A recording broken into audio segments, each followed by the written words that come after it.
Hello, this is John T. Rhapsodes Esquire, purveyor of awesome old-school audio stories, bringing you a funny one from 1913 called Dreams by James Whitcomb Riley. Riley walked the earth from 1849 to 1916, mostly in Indiana. He was a prolific poet and focused on Hoosier culture. The question posed by this story is, what scary dreams do you remember having as a child? Hear the words of old. Dreams by James Whitcomb Riley from 1913. Do I sleep? Do I dream? Do I wonder and doubt? Are things what they seem, or is visions about? There has always been an inclination, or desire rather, on my part, to believe in the mystic. Even as far back as stretches the gum-elastic remembrance of my first taffy pulling given in honor of my 5th birthday, and the ghost stories served by way of ghastly dessert by our hired girl.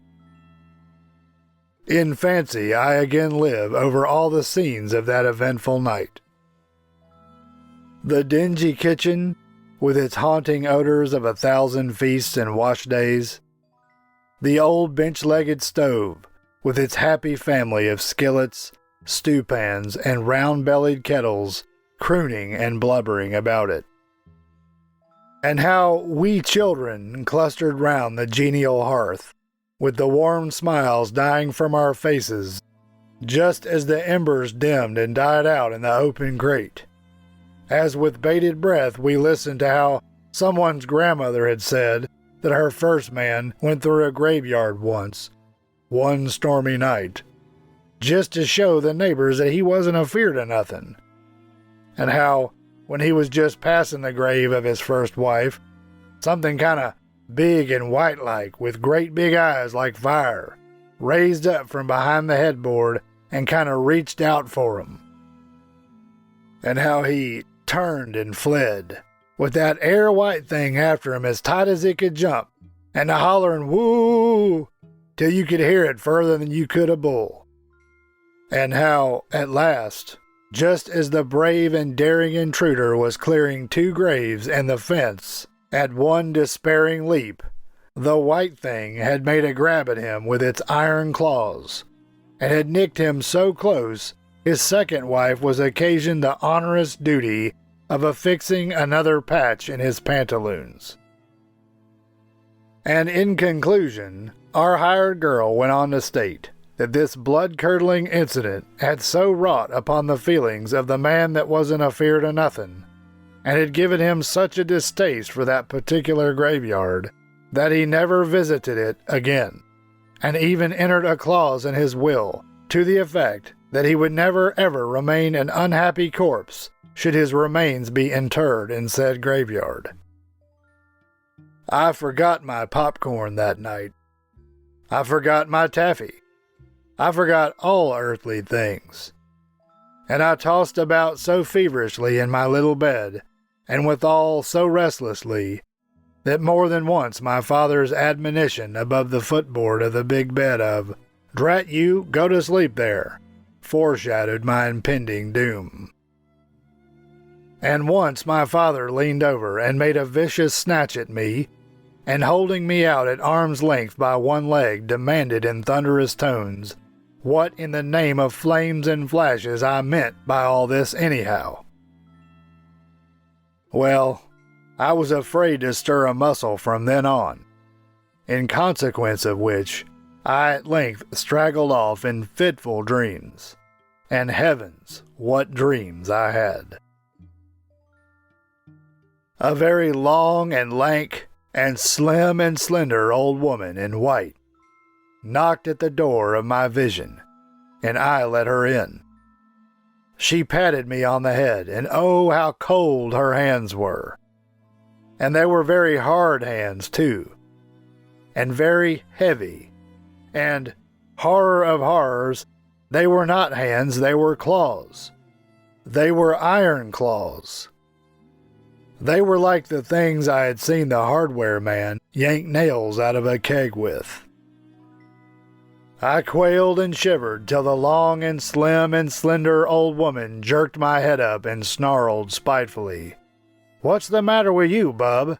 And I said, "Nothing." And she said, "Don't you dare lie to me." And then I moaned. "Don't you like me?" Said I. "Why?" said she. "'Cause you're too long and slim and—" "Go on," said she. "And tall," said I. "Aha," said she, "and that's it, eh?" And then she began to grow shorter and thicker and fatter and squattier. "And how do I suit you now?" she wheezed at length, when she had wilted down to about the size of a large loaf of bread. I shook more violently than ever at the fearful spectacle. "How do you like me now?" she yelped again. "And don't you lie to me neither, or I'll swallow you whole." I writhed and hid my face. "Do you like me?" "Nuh-uh," I moaned. She made another snatch at my hair. I felt her jagged claws sink into my very brain. I struggled, and she laughed hideously. "Ha ha ha! You don't, eh?" Yes, I do. I love you," said I. You lie, she shrieked derisively. "You know you lie." And as I felt the iron talons sinking and gritting into my very brain, with one wild, despairing effort, I awoke. I saw the fire gleaming in the grate, and by the light it made, I dimly saw the outline of an old mantelpiece that straddled it, holding the old clock high upon its shoulders. I was awake then, and the little squatty woman with her iron talons was just a dream. I felt an oily gladness stealing over me, and yet I shuddered to be all alone. If only someone were awake, I thought, whose blessed company would drown all recollections of that fearful dream. But I dared not stir or make a noise. I could only hear the ticking of the clock and my father's sullen snore.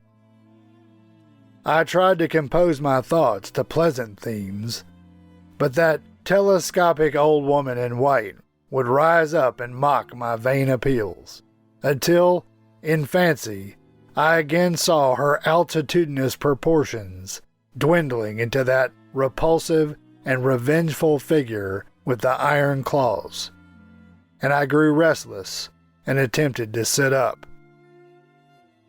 Good heavens! Something still held me by the hair. The chill sweat that betokened speedy dissolution gathered on my brow. I made another effort and arose, but that deadly clutch still fastened in my hair. Could it be possible?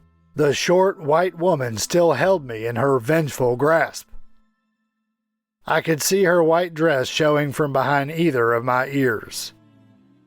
She still clung to me, and with one wild, unearthly cry of "Pap!" I started around the room. I remember nothing further, until as the glowing morn sifted through the maple at the window, powdering with gold the drear old room, and baptizing with its radiance the anxious group of old home faces leaning over my bed, I heard my father's voice once more rasping on my senses. "Now get the booby up, and wash that infernal taffy out of his hair." And that concludes James Whitcomb Riley's 1913 story called Dreams.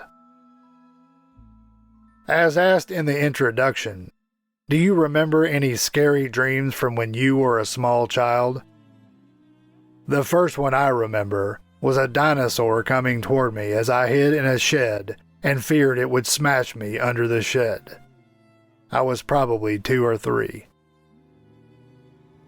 This is John T. Rhapsodies Esquire, purveyor of awesome old-school audio stories. Thank you for listening. You can find more stories like this in the channel's playlists. Find them by going to the channel homepage and clicking on the playlist icon.